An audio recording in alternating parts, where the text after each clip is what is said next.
Good evening, everyone. Tonight we're on the 10th point here, actually at number 11. We finished 1 through 10 last week. And so we're on number 11 in Techniques for Ego Transcendence in this book, Sadhu Beware. So we'll just discuss some of these techniques tonight on how to overcome our ego. And the first one's a very good one and something I want to talk about in depth. And it simply says, never belittle anyone. And obviously that it just seems obvious. It's something my mother would tell me when I was a little child. She would say, no put downs. Don't, put other people down or say bad things about them or whatever.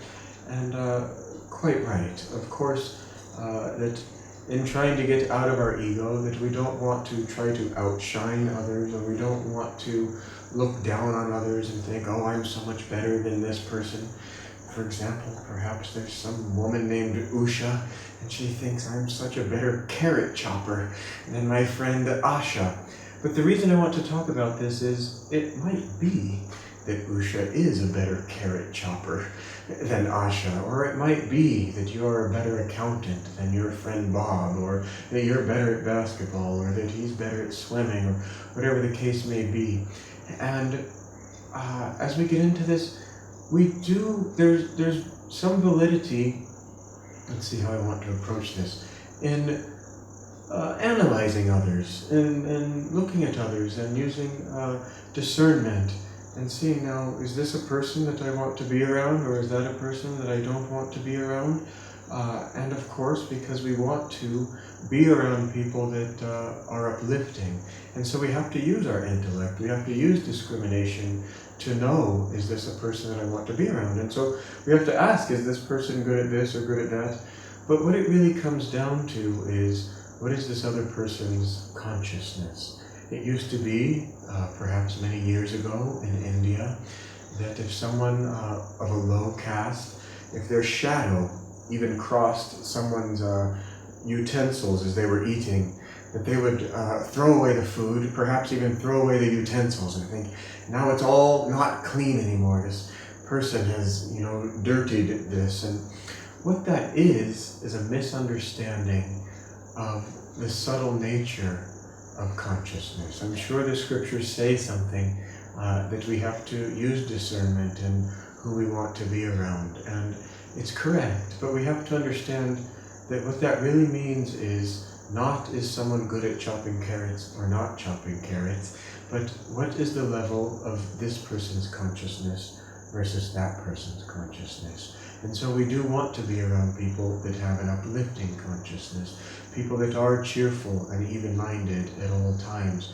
people that are kind, people that understand that we are all one.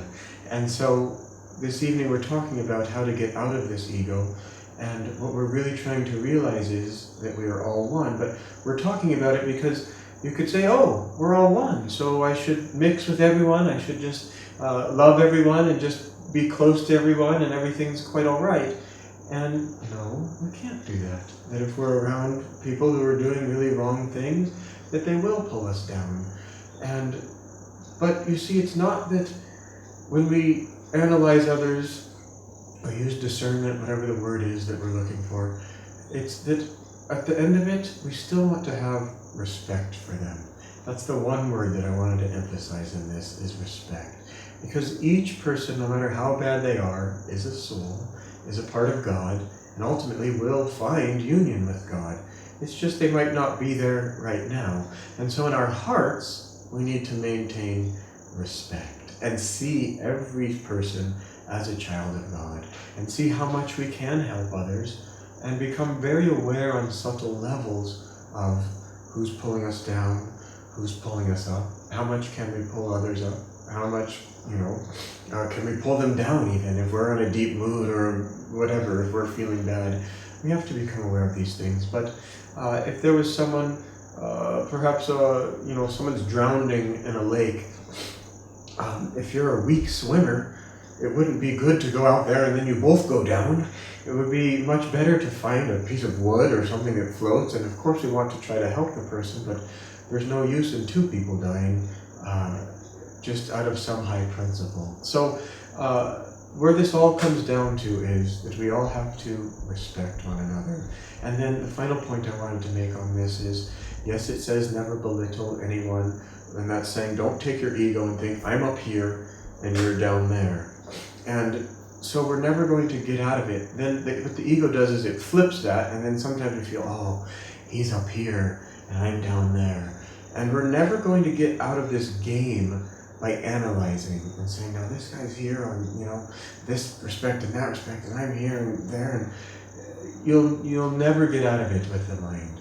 That the only way out is meditation, and that we have to, at the end of it, drop all of these self-definitions and really drop this game that the ego is playing with us of I'm up here and he's down there or he's up there or whatever, and completely get rid of that and just go back into meditation and into that awareness that ultimately it is all one, and that all of these self-definitions that we've made are actually not true at all. Because honestly, this is nothing more than a dream. But it's a dream that we've imprisoned ourselves in, and we have to figure out how to get ourselves out.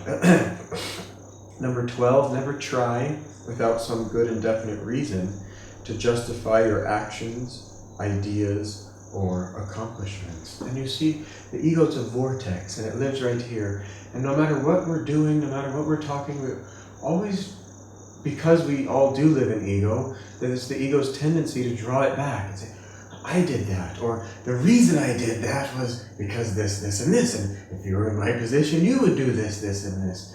But whatever you've done, the deal here is trying to see, oh, whatever it was, good, bad, ugly, whatever, God did it through you, and it's over, and it was the past. And if we can just bring ourselves right back to the here and now, we can actually just leave the past, and we can just see, of course, God did all of those things through me, but they don't matter, really, in the end.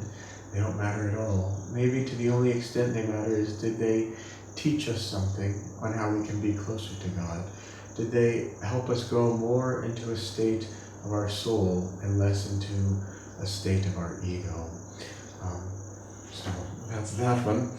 Number 13 is try always to impersonalize your impressions, and I want to read a chapter from this one, which is, try never, therefore, to make yourself the justification for any utterance you make. I don't mean you shouldn't call on your experience. You have a right to that. Indeed, it is the only real wisdom you can claim.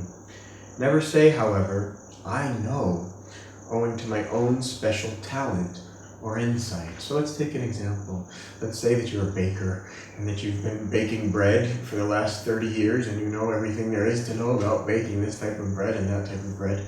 And someone walks into your shop and says, oh, this bread, it's not quite right. That you could say, oh, I know. I've been baking bread for the last 30 years and I've experimented with this and I've experimented with that. Or you could just simply say to the person, oh, maybe you're right. That Master, once someone was criticizing him just terribly, and Master knew that to say to the man that he was wrong would not be the correct thing to do, because Master knew that he had done the right thing. But Master knew, on the other hand, to get all angry and defend, that either way was wrong. And so Master would just say, maybe you're right. And Master went on like that for an hour. The man kept trying to get him and arguing, and trying to get Master actually to get angry and argue with him. Maybe you're right. Maybe you're right. And finally the man conceded and said, you've beat me. Now give it to me. And Master said, oh, I will. And then Master said, why do you behave like this? That you try to get people into fights with you, and that's no way to live. And then Master, ultimately he helped the man. And that's what we want to do, that everyone that we meet, that they come to us for a reason. Master said that anyone that ever came to him was for a reason. But that's true for all of us. That anyone who comes into your life, it's for a reason. Because everything is dictated by karma.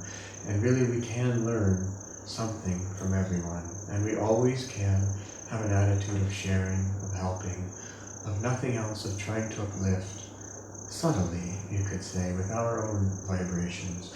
So anyways, I wanted to discuss this one because it's a subtle point. because you do have that wisdom, because you do have that experience that you've been baking bread for 30 years or whatever it is. And so it's okay to know that you do have that experience, and that's okay. But to claim that as your own and that I know, that's where we get into trouble. That you have that experience, fine. But to force that upon others as your right, that's the thing. And so the beginning of this was try to impersonalize, Try to impersonalize your impressions. And more than just arguing with one another, that's also anything that's in this world around you, anything that you're perceiving, we're constantly taking in so much information through the five senses every day. And it's all getting related back to the ego. But what this is trying to say is, don't let all of that relate back to the ego. Just take it in. Let me tell a story that will explain this quite nicely. Once Swami Kriyananda met a sadhu in India. I believe he was 140 years old, but I could have those facts and figures wrong. I'm not sure exactly how old he was, but he was pretty old. And Swamiji said he had sparkling white teeth. And this man told Swamiji, you should never enjoy anything. And so I thought, well, that seems like a cold and dry teaching. And that man, he obviously had something. He'd been living his life, however long it was, by this teaching and by saying that, it's all Maya. So if there's a beautiful sunset, just don't enjoy it at all. Or if you're eating the food, just don't enjoy it. Maybe even make your food bland. It's just Maya, and we want to not get into it and feel that we're enjoying this whole thing. But Swami just said, that's not what my guru taught, and I won't go by that path, but I'm going to go the way my guru taught. And so the way that Master Paramahansa Yogananda taught was that you can enjoy the food, but enjoy it with God. And so that's another way of impersonalizing our impressions, that the good food is making an impression on us. And we can think, this food's so good, I love it, it's just making me so happy. And if that's so, then at some point, that same food is going to make you unhappy, or maybe even a mosquito is going to be biting your foot as you're eating, and the whole thing's going to go wrong anyways. But if you can say, God, that I enjoy this food with you, and God, there you are, biting my foot as a mosquito, well, that's all right too, and that it all adds up to zero. In my opinion, that it's a smoother path to God. That this journey to God, it's a marathon. Let's face it, it takes many incarnations. And to just make it some dry path where we claim that we're not going to enjoy anything, okay. It did seem to work for that 140-year-old sadhu. I'm sure it can work for some. But it seems that God wants us to live in a state of joy. And so if we have to run this marathon, and we don't see that we have any other way out except to find God and wake up from this cosmic dream, then why not make the path enjoyable? Let's move on. Number 14, always be guided by principles and not desires. And then Swamiji says, and especially if you find yourself in a leadership position. And so if you are in a leadership position, and I don't know, you like blueberries, that doesn't mean you should make all of your subordinates eat only blueberries because they're good for you. They have antioxidants. It's probably the people that work under you might not like blueberries. And the more that you try to have people conform to your desires, the more that you'll see people will rebel and they won't want to do what you say to do, and the whole thing will turn into a mess. But the more that you're just guided by principles, by what is right, Yata Dharma, Tata Jaya. It's one of the main principles at Ananda. Where there's Dharma, there's victory. Where there's right action, then in the end, it will always turn out right. And it's a hard one to live by in this world, because we just want the short-term profit, or the short-term pleasure, or that which just seems like it's going to work right now, and forget the future. But if we can really know that the future is going to work out okay, if we do the right thing now, even if it's a little bit more difficult, then it will work. And if you find yourself in a leadership position, if you abide by that, then people will want to follow you. That people naturally respect people on subtle levels. And people naturally respect people who are in attunement, in harmony with higher principles, and with God. Swamiji goes on here to say, on the other hand, don't make yourself a doormat. That it's all right to stand up for what you believe is right, even if sometimes that goes against what other people believe in. And really life is about finding a balance to all of that, learning to live in harmony with those around you, and at the same time not letting those around you pull you down from your own higher ideals. I wanted to inject the other day, someone gave me the best piece of advice. It was so good. It was just as I was walking out the door, and that person said, "Don't fall into any traps." And I just, okay. But it turned into such good advice, because I just thought, now what does that mean? But it was good advice on every level. You know, it's good advice on whatever troubles we have on the physical level, or the emotional level, the mental level, the spiritual level. But there are traps out there, and it's up to us, to the best that we can, while we still live in this ego, to try to navigate those and do our best to stay uplifted. And once we get to that level, then from that level we can understand that it's God who's been doing everything anyways. But to try to get that understanding from a lower level, when we live in misery and unhappiness, and he did that to me and it's his fault and all of that, then we can't understand the higher truths. But once we live in a state of joy, then we can begin to understand higher truths. But those higher truths, they're very subtle. Again, as I was saying with ego in the beginning, there's no thinking your way out of it. There's no, you can try to think your way, I'm better than this guy and worse than this guy and that. You can't think your way out of ego, and you can't actually think your way to God realization. Then what you really have to do is calm the mind and perceive that which you really are, that which you've always been, that which there's no escape from. But we run and we hide in this definition and in this outward pleasure and that thing, until there comes a point where it's just not working anymore, when it's just not bringing joy anymore, and we know that there must be something more. We know that those things that are giving us joy on the outside, that it's just a shadow of some light and some real joy on the inside. And in meditation, we figure out how to go back to our own true source, how to go back to that light. This is number 15.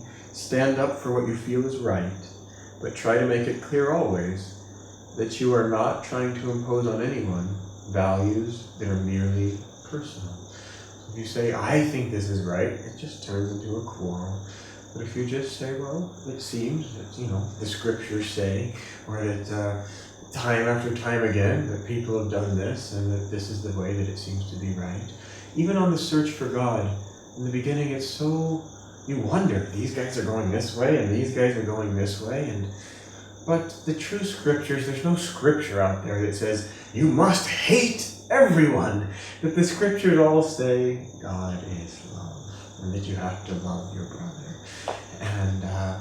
And so we learn how to wend slowly our way up the mountain, and we learn how to find truth. And again, this is about ego transcendence, and how to not force those values on others, but still we have to live those values. There was a man, it's a very personal story, but it really touched me. I was 14 years old, just getting ready to go into high school or somewhere around that age. And I met a man who was a senior in high school in America. Maybe he was about 18 years old. And he said, I've broken every promise that I made to myself. By the time he was 18 years old. And he said, I promised I would never do this, and I promised, and I just thought, and he seemed so sad about it, and I just wondered, do these vows that we make to ourselves, are they really that important? Because you hear people joking about New Year's resolutions. Oh, I promised I'd never, and they joke about it, but there's something in the laughter, which we're going to talk about in a little bit.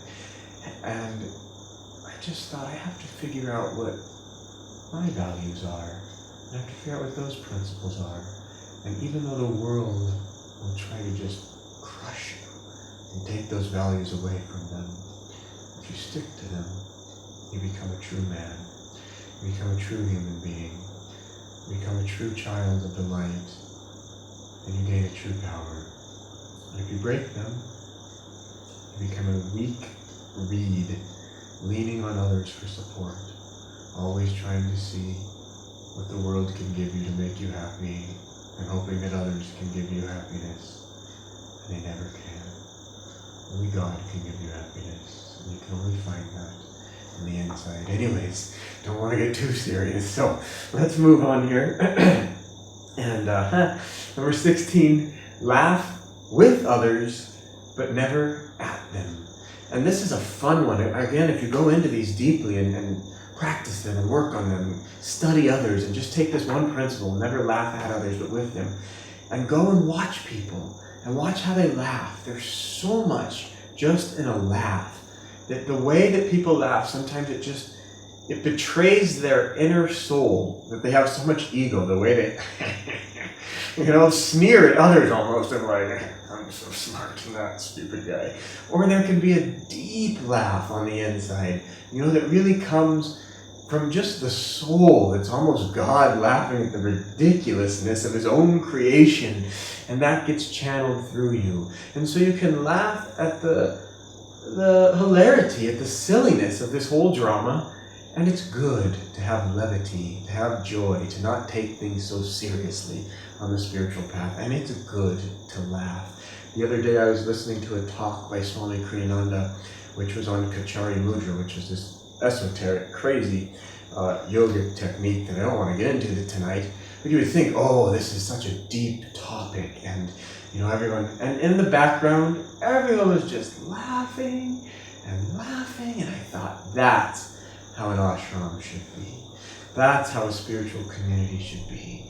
Full of light, full of joy, even these serious topics. It's all not that serious anyways. It's all just God's dream. And so learn to laugh at yourself, learn to laugh with others, and it will just make a lubrication for life to take us on this long marathon that we've been talking about. Number 17, try to view with sympathy points of view that differ from your own. I've really made a lifelong practice of this, to try to not come from this center, but if I'm talking to someone or they make a point, to try to almost put myself inside of them and come from their own center and understand why would they say such a thing. And if you can do that, you will understand from their point of view, it's perfectly valid. That whatever understandings that life has given them up to that point, or whatever they've seen or they've had their experiences, that what they're saying is 100% true. And then you've had your experiences. Master used to say, fools argue and wise men discuss. And so if the other person has a large ego, they're just going to want to argue because they're just going to, what they're saying really is, I know, I'm right, and they're not looking at the principle of the thing. But if the person has less of an ego and they're a wise man, then they will want to discuss. And they will want to understand from your point of view. And in that way, when we have these constructive discussions, that we can uplift each other. And so it's good to try to understand where they're coming from. And then, if you're wrong and their point is right, have humility and understand and learn and grow. And it's why we're all here together, so that we can learn and grow.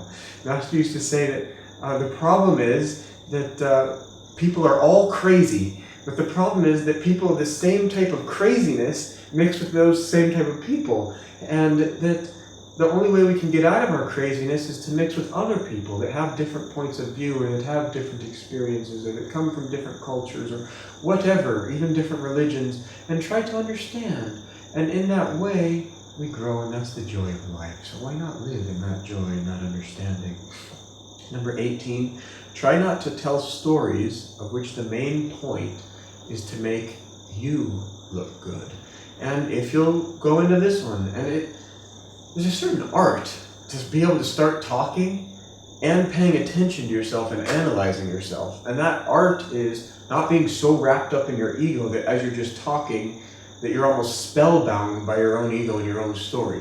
It's like you're the observer and you're watching yourself speak, but almost as if it was someone else. And if you can get into that state, then you can begin to analyze, observe yourself, and you'll see that the stories that you tell are always related back to your own ego. And unfortunately, all too often, we try to make ourselves look good. And the point isn't to make ourselves look bad. And it's fine to tell stories here and there, but there's plenty of stories and they don't always have to involve you. They can just be stories that are uplifting. And so as we begin to observe ourselves, we'll begin to find a balance on how to get through this life. I was having a discussion with someone earlier today, and we were talking about how on the spiritual path sometimes it's easy to just want to meditate and just withdraw from this world because it just seems like, my gosh, the whole thing's mine and it's just not working. But I've noticed people that do that they develop one-sidedly. That it's almost that their ego blows up in then this regard, and they think, oh, I'm such a strong meditator and they don't need to talk to anybody anyways, and they're all down here. And I bring this up because I'm talking about having conversations and enjoying yourself in conversations with others. And so what we were talking about earlier today is that it's quite right to meditate, and when you meditate. And when you're in the company of others, be in the company of others and have nice conversations with them and enjoy it. But try to see it from God talking to God, from love talking to love, joy talking to joy, rather than I know this and he knows that. Try to see that we are all one. Number 19, this is it, and we'll end on this. Live always in a spirit of joyful freedom from ego consciousness. In the beginning, it's almost weird. If you're eating your food and you're thinking, God's eating this through me, or if you're talking and you get this realization, and it feels just strange in the beginning. And also, if you really take up this practice and you start it becomes a mental game in the beginning where you try to mentally understand God is writing through me, God is typing through me.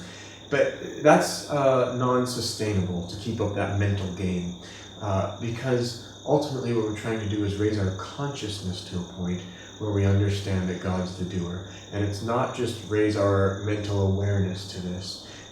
But if we keep trying to lift ourselves up to this, even in a mental way, then slowly it all comes together. I'm reminded of Frank Laubach, who is a minister. You can look him up, and a wonderful man. And he had this game of the minutes, and he would try to even think of God once a minute. And then he, once he got to that happening, then he would try to think once every other minute. And he probably started off even 5 minutes or 10 minutes or whatever it was. But he said that if you play this game of the minutes, you will start thinking of God more and more. That in the beginning you have God, and then a minute goes by and you think of random nonsense. God, blah, blah, blah, blah, blah, God. But he said those gaps start to fill themselves in, and suddenly and finally the whole thing becomes God. So if you also try to have an awareness that God is eating through you, God is doing this through you, God's doing that through you, then in the beginning it will be chock-a-block here and there and sporadic. But the deal on the spiritual path is try. Just try.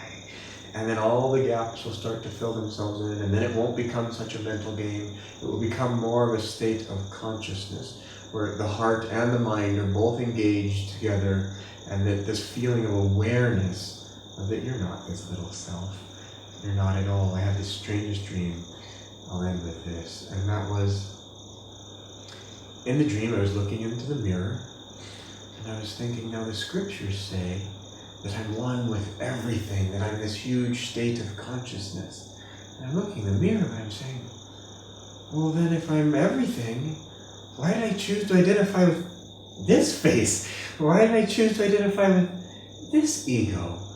And that was the ego trying to comprehend itself, which it really can't do. Again, you can't do it with the mind.